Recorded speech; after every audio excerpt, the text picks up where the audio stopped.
not looking like I'm having any luck today.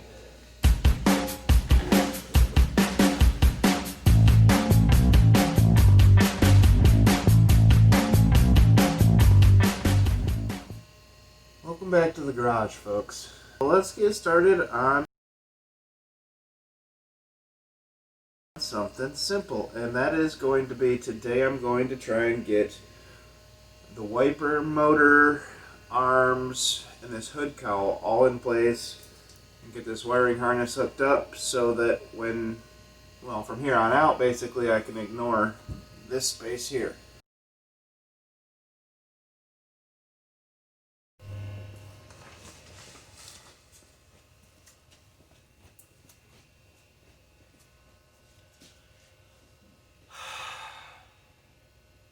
So why is this the most Monday Saturday ever? Well, first I thought it'd be easy to get this windshield wiper motor in, and then I broke a bolt.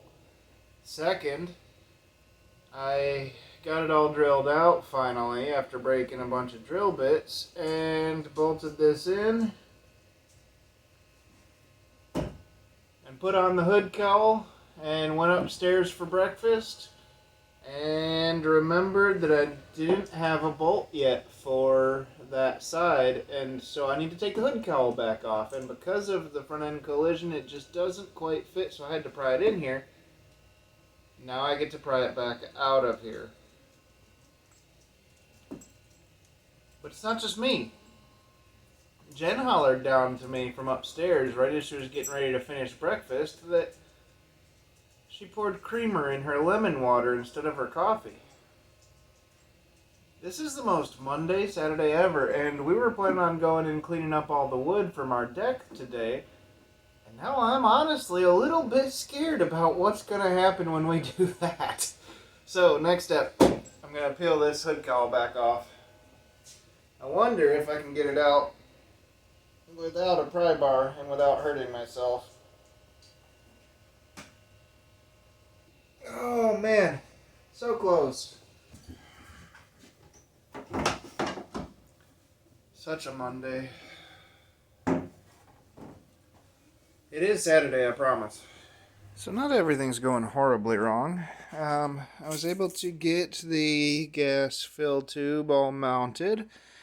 And behind there, I don't think I can show you now. Let me see if I can point it up in there. Behind there, up in there, no, it won't show. But the rear axle differential breather tube I zip tied to the to this whole assembly, so it is up there. It is just at about the highest point it can be without coming up into the tub. I've thought in the past about extending it up into here, maybe up under here, just to get it a little bit higher, and same with the front, extending it a little bit higher. But then it's also exposed to rain and stuff if I've got the top off, which I've got this all set up to where if it gets rained on, it can just drain out and not worry about it. Another thing I did was I installed a weather gasket just to get the rattles out for one, and two, keep the wind down when I've got the hardtop on in the wintertime. So a couple things have gone right so far. I'm thinking next maybe I'll throw the taillights on, or maybe even the headlights. Okay, I've got to keep moving or I'll never get anywhere. Next, I've got the license plate and the taillights. There's one screw in. There are 4 screws. They're a 10mm screw. And they thread right into the body. They're like a sheet metal screw with a flange nut head. Plates on. Basically, once you get inside, there are 4 screws on the plate of the taillight. Once you get inside that, there are 3 screws. They're all in the bottom section, which is the brake light and tail light. The top is your backup light.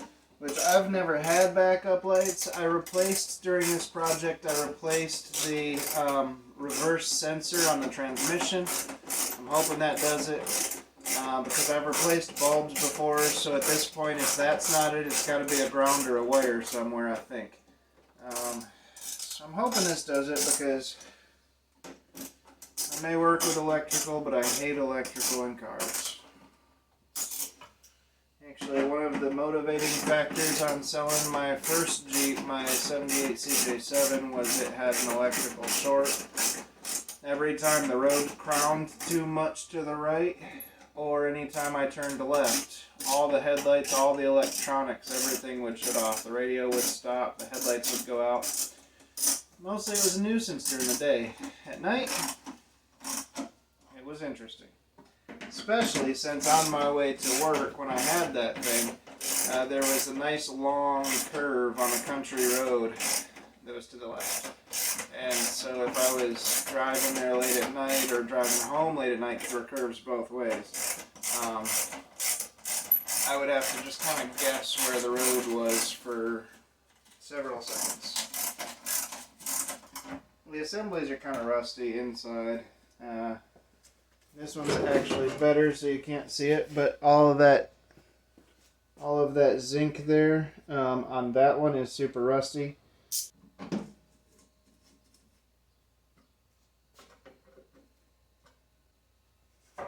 There we go, one more taillight and we're good back here. Okay, we've had a few videos going on today, but if you remember the beginning of this one, everything's in.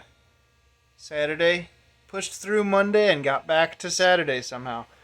Also, I got the headlights started. Still need to do the rings and the leveling of those, but we're getting there. And come around here. I got to start on the parking brake. The cable is in. It's connected underneath. I haven't adjusted yet because I still need to get the lever, the handle here, put on before I can adjust it. Because until then, I don't know how tight it's going to be. But, round back, I got the taillights and stuff too. So, I do have, for the taillights, I have covers, and they're actually a lineman climbing a pole. But they'd gotten a little bit rusty. I've started grinding the rust off them, but then I got on to the rest of the project, and I never finished it. And so, I'm going to finish those up before I put them back on. At least now this way, I could drive it like this if I get it to that point. So let's get to it. First things first. I need the actual wiper motor assembly. This wire comes from the wiring harness right through here, right from the inside underneath the dash. This settles down right into here, and there's a hole, one hole in the firewall there, one hole in the firewall there. There we go. Everything lines up, and then I've got some screws to put in. First screw is right here through this hole. These are 10 millimeter. 10 millimeter. Anyone that's ever wrenched on a car, almost all manufacturers for some reason love 10 millimeter. I don't know why. It's probably the most handy mechanics tool you could possibly have. At least the most useful.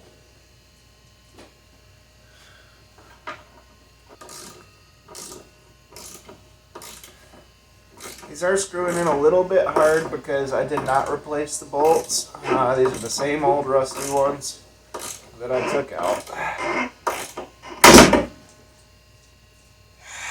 And I'm going to hate myself for that. I just broke this one off.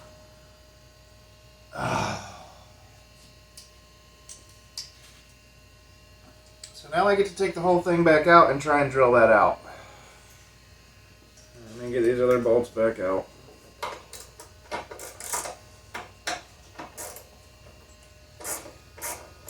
Note to self, Don't absent-mindedly keep cranking it down. These bolts don't take much. So today's lesson turns out to be what to do in case of a broken bolt, and I'll tell you, I'm not the person to learn this from. Usually I end up getting frustrated and annoyed and not doing very well, and I haven't had a whole lot of luck in this project, but we're going to try it again. Hopefully, since this is one that I just screwed in, it won't be just rusted in. Usually I'm fighting rusty bolts that are completely gone and have been stuck somewhere for 20 years. Hopefully this one, since I just put it in, will come out a little better. So let me get you in place and we will work on that. Here's the bolt I broke off. As you've seen in previous videos, if you've been watching this series for long, I do not have a center punch, but what you're going to want to do is start off with a center punch so that you can get your drill perfectly centered. And that is usually where I fail, because I don't have a center punch and I don't usually even try. I just try and hold the drill there. It does not work. You're going to want to try and get as perfectly centered as possible. I'm just using a nail and I hope it works. Hope this nail is hard enough. It has in the past. Perfectly centered as possible, and give it a whack somewhere. Basically, you're trying to create somewhere that your drill bit is going to want to settle into. And then what you're going to want to do is find left-handed drill bits. Now, I got these off Amazon because at the time I didn't know where to find them. And honestly, I don't think these have the right metal or the right cuts or the right angle or something to cut into metal like they should. Last time I tried it, they wouldn't even start a hole. So I don't know. I'm going to try them again. But if you're looking for something like this, I have found a lot of the auto parts stores like AutoZone, O'Reilly's will have them on their shelves. Maybe not a full set. I don't remember what they had, but left-handed drill bits. Basically, it's a drill bit, but the threads go the other way. So as you're drilling it out, sometimes it'll actually catch, and you won't even have to use an easy out. The drill bit itself will just pull the bolt out.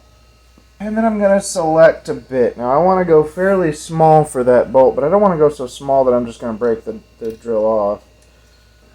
The other thing to be aware of is if you're not going straight into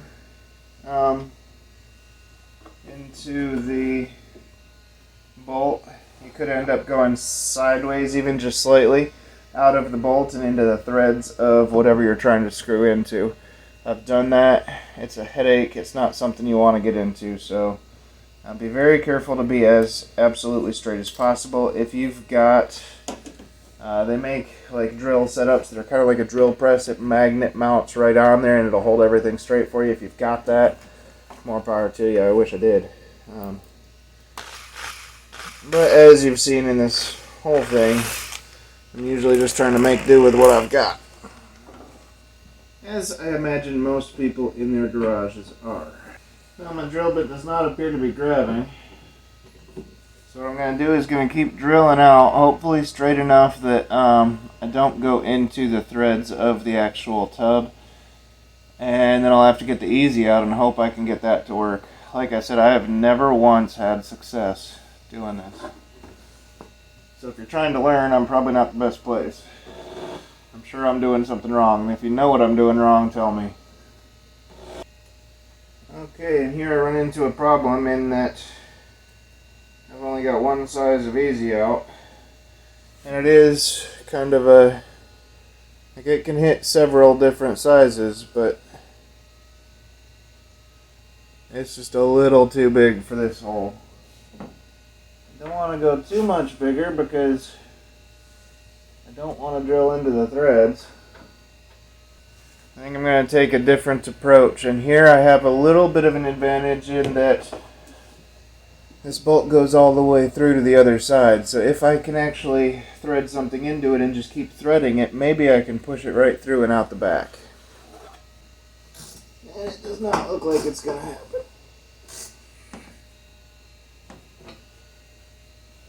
Nope. Definite nope. Considering the straight through nature of it, I'm going to give up, I think, on the reverse drill bit that is not grabbing, and then get similarly sized DeWalt bit, because these are the regular threads. They go the regular way, but they cut a lot better. So I'm hoping that it'll cut in, grab. I just need to figure out what size this is. 3:30 seconds.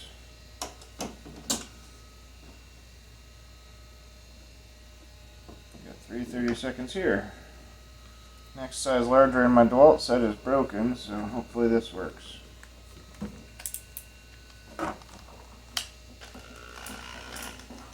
It's not looking like I'm having any luck today. I'll try that easy out again. It seems to be biting. I'm going to try something I probably shouldn't, and will probably regret. And no, that didn't work. I'm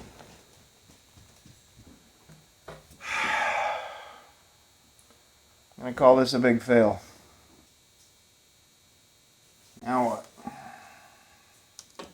Okay, I've got a larger bit here in the reverse that seems to be grabbing a little bit. So I'm going to try it and try and be super gentle on the trigger. See if I can get it to grab and start turning.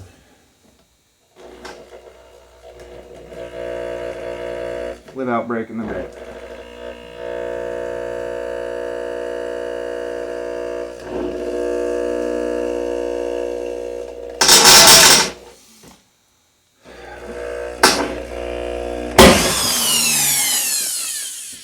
And now the bit's broken off inside.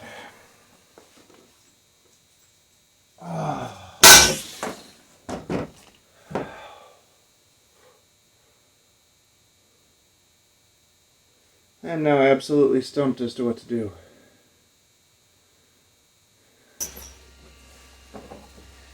At this point, I'm wondering about just getting a drill bit as large as the entire bolt, drilling it all through, and putting a nut on the back side.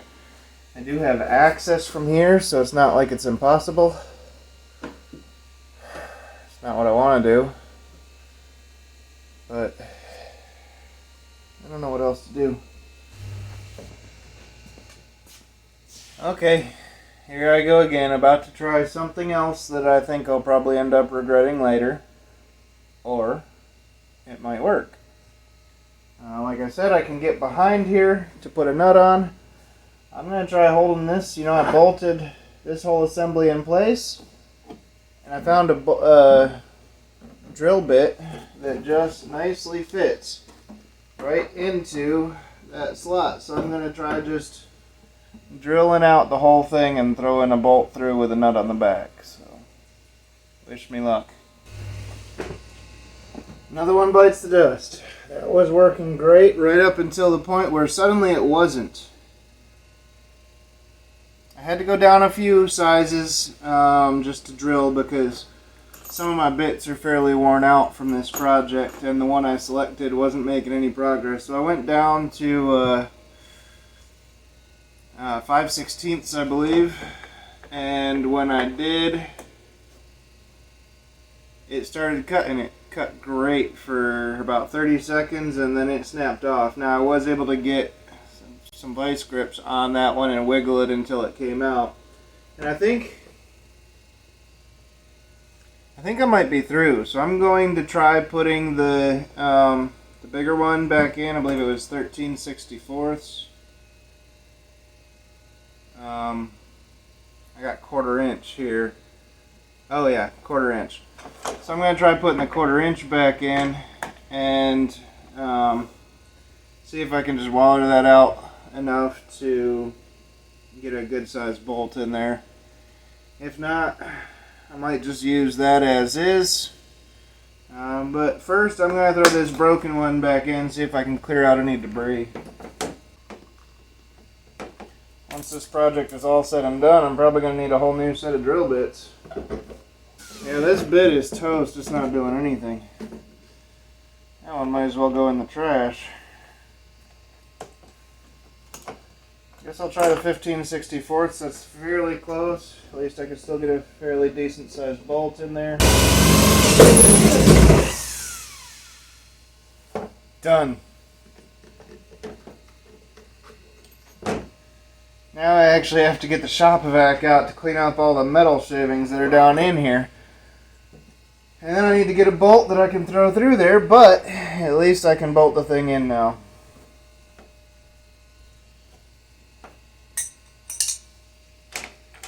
Time to go put some tools away. It's been a long day.